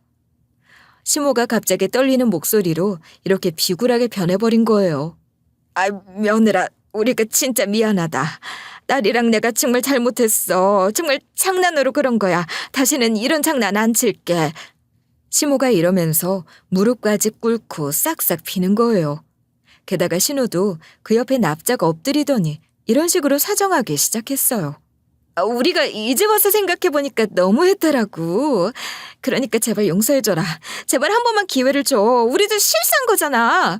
시모랑 신우가 이러는 게 너무 기가 차더라고요. 그래서 제가 이런 식으로 일침을 날렸는데요. 엄마를 은근히 부려먹고 꼬붕 취급하면서 사기까지 치려고 했는데 장난이라니. 이러니 제가 용서할 수 있겠어요? 제가 녹음한 것뿐만 아니라 사모님한테 증거 받아서 전부 다 고소해버릴 거예요. 그러니까 시모랑 신우가 제 다리에 매달리는 거예요. 그러면서 시모가 이렇게 용서를 빌기 시작했어요. 장난이라고 해서 미안해. 우리가 진심으로 사과할 테니까 제발 봐줘라. 사부인 하인 취급하고 막대한 것도 사과하고 평생 뉘우칠게. 시모가 이런 식으로 막 울부짖는데 신우가 따라서 징징대는 거예요. 그래서 제가 그 둘을 억지로 떼어놓으면서 이랬어요. 저한테 이러지 말고 엄마한테 비세요. 엄마한테 사기쳐놓고 왜 저한테 비는 건데요? 엄마가 만만하다 이거죠? 좋게 말할 때 엄마한테 정식으로 정중하게 사과하시라고요. 제가 이러니까 시모랑 신우가 무릎으로 기어가서 엄마 바지가랑이에 매달리는 거예요. 시모랑 신우가 엄마한테 실컷 사과를 하는 모습을 보고 이제 꺼지라고 했는데요. 그런데 신우가 저한테 이런 질문을 하고 자빠졌더라고요. 사과했으니까 우리 고소 안 할 거지? 우리 사과 받아주는 거지? 제발 사과 받아주고 용서해주는 거라고 해줘. 시모랑 신우가 너무 끈덕지게 구니까 짜증이 확 나는 거예요. 그래서 제가 이 둘한테 이렇게 소리를 빽 지르고 말았는데요. 내가 고소했든 안 했든 나중에 알 수 있을 거니까 지금 당장 나가. 안 나가면 바로 고소할 거니까 나가라고, 어? 안 나가네? 설마 고소당하고 싶은 거야? 제가 이러니까 시모랑 신우가 불이 났게 도망가는 거예요. 그 뒤에 본처가 저한테 증거들을 전부 다 넘겨주길래 제가 이렇게 반응했었거든요. 우리 엄마가 가정에 피해를 줬는데 이렇게까지 도와주셔서 감사해요. 우리 엄마가 당신 남편이랑 바람을 피웠는데 어떻게 이 정도로까지 도와주시는 거예요? 제가 이러면서 다른 사람도 아니고 본처가 절 도와주실지는 꿈에도 몰랐다고 이야기했거든요. 그런데 본처가 이렇게 모든 걸 털어놓는 거예요. 남편이 당신 엄마랑 바람 피우고 있다고 했을 땐 처음엔 울컥해서 그냥 이혼해버릴까 생각했어. 그런데 상황이 단순히 그렇게 끝날 일이 아니더라고. 내 남편이 여태껏 여러 여자랑 바람을 피웠어. 너희 엄마가 처음도 아니고 마지막도 아닐 거야. 우리는 뭐 쇼윈도 부부라서 그동안 자식들 때문에 참았는데 이번에도 남편이 저 여자랑 만나는 거 보고 사람까지 고용하게 됐어. 뒷조사를 해보니까 남편이 바람만 피운 게 아니라 여자들을 꼬셔서 돈도 뜯어냈더라. 처음엔 잘해주다가 나중에 신뢰를 얻었을 때 더 큰 돈을 뜯어내고 있더라고. 울 남편이 그런 제비짓을 하는 걸 보고 충격을 받았는데 당신 엄마가 울 남편뿐만 아니라 제 식구들한테도 사기를 당하고 있는 모습을 보게 된 거야. 당신 엄마가 아무것도 모른 채 당하고만 있었던 걸 보니 그 순간부터 난 이 상황을 더는 놔둘 수 없다고 생각했지. 내가 이 동네에 오랫동안 살면서 당신 엄마랑 몇 마디 대화를 나눠봤는데 머리가 아주 꽃밭이라서 더 걱정했었거든. 그런데 반전이 있었어. 본처가 이러길래 반전은 또 뭐고 아무리 그래도 엄마가 당신 남편이랑 바람 피웠는데 그걸 알고도 도와줄 수 있냐고 질문했는데요. 그랬더니 본처가 이러더라고요. 울 남편이 나한테 고백했는데 처음엔 제비짓 하려고 접근했다가 당신 엄마한테 홀딱 반했대. 근데 그런 느낌으로 반한 게 아니라 너무 밤 궁합이 잘 맞아서 뿅 반했다고 하더라. 50평대 아파트를 준 것도 그동안 돈 뜯어먹은 게 들켜서 준 거래. 헤어지자고 하면 다시는 그 뿅 반할 짓을 못하게 되니까 너무 아까워서 준 거라는 거야. 남편이 그러는데 무슨 일이 있어도 본처는 나래. 쇼윈도 부부지만 애들을 위해 서로 자리를 지키는 영원한 동반자로 생각하는데 당신 엄마는 아니래. 당신 엄마가 너무 불쌍하잖아. 그런 물건 취급 당하는데. 근데 내가 미행하면서 지켜보니까 당신 엄마는 진심이야. 정말 울 남편을 존중해주고 존경하고 있는 게 다 보이더라. 같은 여자로서 너무 안타깝더라고. 본처가 이러길래 그런 이유로 엄마한테 소송은 안 걸 거냐고 물어봤어요. 그러니까 본처가 이렇게 말해주더라고요. 상간녀 소송은 안 할 거야. 울 남편이랑 더 엮이기 전에 끝내. 나도 울 남편이 제비짓을 했으니까 이 상황을 해결할 방법을 찾다가 아예 증거를 넘기기로 결심한 거야. 내가 이리 도와주는 대신 이 동네를 떠나줬으면 좋겠어. 난 그거면 돼. 제가 그럼 남편분이랑 이혼은 안 할 거냐고 물어봤거든요. 그러니까 본처가 착잡한 표정을 지은 채로 이러는 거예요. 이혼하지 못하는 이유는 개인 사정이고 당신은 알 것 없으니 말 안 해줄 거예요. 아무튼 전 이 남자랑 헤어질 수 없으니까 제가 도와드릴게요. 제발 제 눈앞에서 사라져 주세요. 본처가 이러면서 증거를 넘겨주길래 꾸벅 고개를 숙였죠. 제가 만약에 본처라면 상간녀가 아무리 부족해 보이고 남편이 제비짓을 했다고 하더라도 이렇게까지 도와주지 않았을 것 같거든요. 그런데 제가 본처한테 일이 수습되는 대로 이사를 가겠다고 했어요. 이렇게 전 사모님께 증거를 받아서 소송 준비를 하기 시작했는데요. 변호사를 만나 상담을 하고 선임을 한 다음에 재판을 진행하게 됐죠. 시모랑 신우는 사기 혐의로 재판에 넘겨졌고 범행이 밝혀졌어요. 재판이 진행되면서 시모랑 신우가 엄마를 어떻게 속이고 사기를 쳤는지, 그리고 계획이 얼마나 교묘했는지 낱낱이 밝혀진 거예요.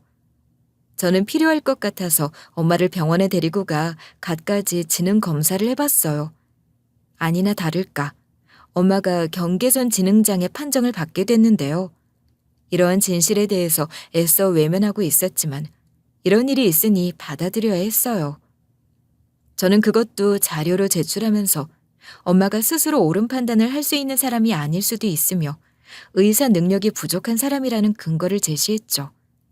그리고 본처가 제공한 증거들이 결정적인 역할을 했어요. 본처가 행여나 본처 남편이랑 엄마가 다시 만날까 사람을 붙였다고 했잖아요. 시모랑 신우, 엄마가 카페에 앉아서 셋이서 무슨 작당을 하길래 남편 이야기가 나올까봐 본처가 고용한 사람이 가까이에 앉아 녹음을 했었대요. 그때 녹음된 것과 사진, 녹화본을 저한테 줘서 제가 녹음한 것과 같이 증거로 제출한 거래요. 그래서 결국 두 사람이 법정에서 더 이상 발뺌할 수 없게 됐어요. 판사가 엄숙한 목소리로 이런 판결을 내려주더라고요. 피고인들이 저지른 사기 혐의가 명백히 입증되었으며 피해자들에게 금전적인 손실을 끼쳤을 뿐만 아니라 정신적인 고통도 밝혀졌습니다. 이런 행위는 용납될 수 없으며 이에 상응하는 처벌을 내릴 겁니다. 이렇게 시모랑 신우한테 벌금형이 내려졌어요. 시모랑 신우 둘 다 초범이고 반성하는 자세를 취하고 있어서 벌금형에 그친 거죠. 대신 시모랑 신우가 엄마에게 사기 행위로 인한 손해를 배상하라는 명령을 받았어요. 울 엄마가 입은 정신적 피해에 대한 보상을 하라는 판결이 난 건데요. 당연히 시모랑 신우가 사기쳐서 쓰게 한 계약서도 무효화됐어요. 이런 판결이 내려지자마자 시모랑 신우가 얼굴이 하얗게 질린 채로 법정을 나섰는데요. 근데 시모랑 신우가 재판에서 진 게 분한지 법정을 나오자마자 절 붙잡더라고요. 그리고 시모가 이런 식으로 남편에 대해 폭로해버리는 거예요. 사실 우리 아들이 우리가 이러는 거 방관하고 있었거든. 그러니까 네 남편한테 전부 다 알고 있었으면서 왜 우리 식구들을 말리지도 않았냐고 한번 물어봐. 왜 며느리 너한테 말도 안 하면서 혼자서 가식을 떨고 있었는지 물어보라고. 네가 아들한테 물어보면 분명히 실망하게 될걸? 시모가 이렇게 남편에 대해 모두 다 까발린 다음에 신우랑 같이 휙 가버리는 거예요. 자기네들만 기분 상하고 자기네들 인생만 망치기 싫다 이거죠. 그래서 제가 남편한테 바로 전화를 걸어서 이런 식으로 따지고 들었어요. 어머님한테 전부 다 들었으니까 당신이 솔직하게 말해봐. 당신 전부 다 알고 있었으면서 모른 척하고 있었어? 착한 척 연기하고 있었냐고. 시모 말이 거짓이라면 남편이 이때 이게 무슨 소리냐고 물어봐야 하잖아요. 근데 남편이 제가 하는 말을 듣고 침묵을 지키더니 집에 와서 이야기하자고 하더라고요. 제가 서둘러 집에 가니 남편이 이런 식으로 조용히 미안하다는 말을 꺼내는 거예요. 미안해 여보. 당신 말대로 나 전부 다 알고 있었어. 나도 처음엔 몰랐는데 엄마 집에 불쑥 찾아갔을 때 엄마랑 누나가 장모님께 주려고 만든 계약서를 보게 된 거야. 엄마가 나만 조용히 있으면 나중에 빚 까주겠다고 하니까 그랬어. 당신 몰래 엄마한테 빌린 돈이 있다 보니까 말도 못하고 그냥 모른 척하다가 당신이 말 꺼내면 대충 맞장구만 쳐준 거야. 남편이 이러니까 누가 뒤통수를 한 대 친 것 같더라고요.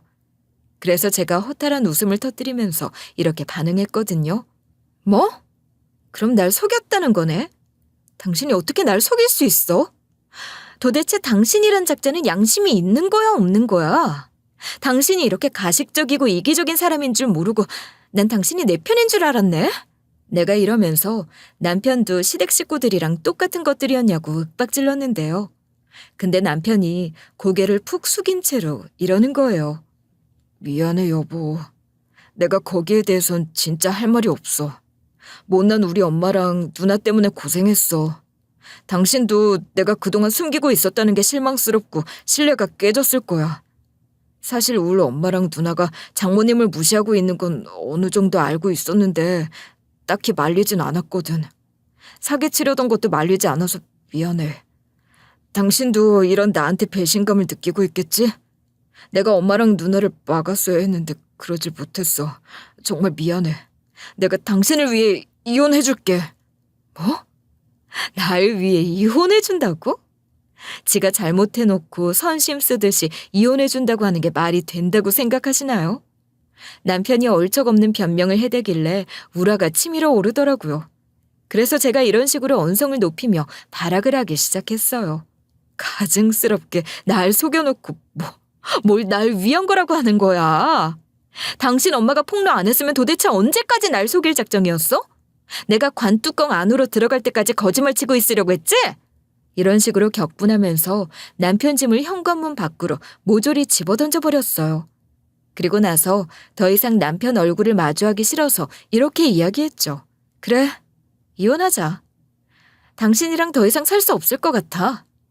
네가 날 이렇게 속였다는 사실을 못 잊을 것 같거든. 변호사를 만나서 이혼 서류를 준비하고 협의 이혼 진행하자고. 제가 이러고 나서 남편을 내보낸 다음에 현관문을 쾅 하고 닫아버렸어요. 그렇게 남편이랑은 이미 신뢰가 깨진 상태라 더 이상 같이 살기 어려울 것 같다는 생각이 들어서 협의 이혼을 하게 된 건데요. 그렇게 이혼한 후에 전 남편이 저랑 살던 아파트에서 계속 지내기로 하고 제가 이사를 가게 됐어요. 마음 같아서는 전 남편을 쫓아냈으니 그 아파트에서 살고 싶었지만 본처가 저한테 엄마 데리고 사라져달라고 정중히 부탁했었잖아요. 그래서 엄마를 데리고 지방으로 내려와서 둘이 사는 중이에요. 50평짜리 아파트를 처분해서 엄마랑 같이 카페를 운영하고 있는데요. 엄마가 지방에서도 인기 만점이더라고요. 예전에는 엄마가 인기 많은 게 너무 불편했었는데 소송을 하면서 엄마가 경계선 지능 장애라는 걸 알게 됐잖아요. 그래서 전 뒤늦게 그것에 대해서 영상도 보고 책을 좀 읽으면서 몇 가지를 알게 되었어요. 이제서야 전 엄마를 이해하게 된 거예요. 그동안 저도 힘들었지만 우리 엄마도 참 많이 힘들었겠구나 하는 생각이 들었죠.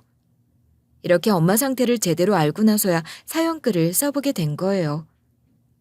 가끔은 가장 옳은 길이 가장 쉬운 길이 아닐 때도 있다고 하잖아요. 이전 시댁 식구들의 본 모습을 알아내고 엄마에 대해 아는 시간들이 쉬운 시간들은 아니었지만 나름 값진 시간들이 되었던 것 같아요. 그러니까 여러분도 지금이 너무 벅차고 힘들더라도 저처럼 꼭 이겨내시길 바랄게요.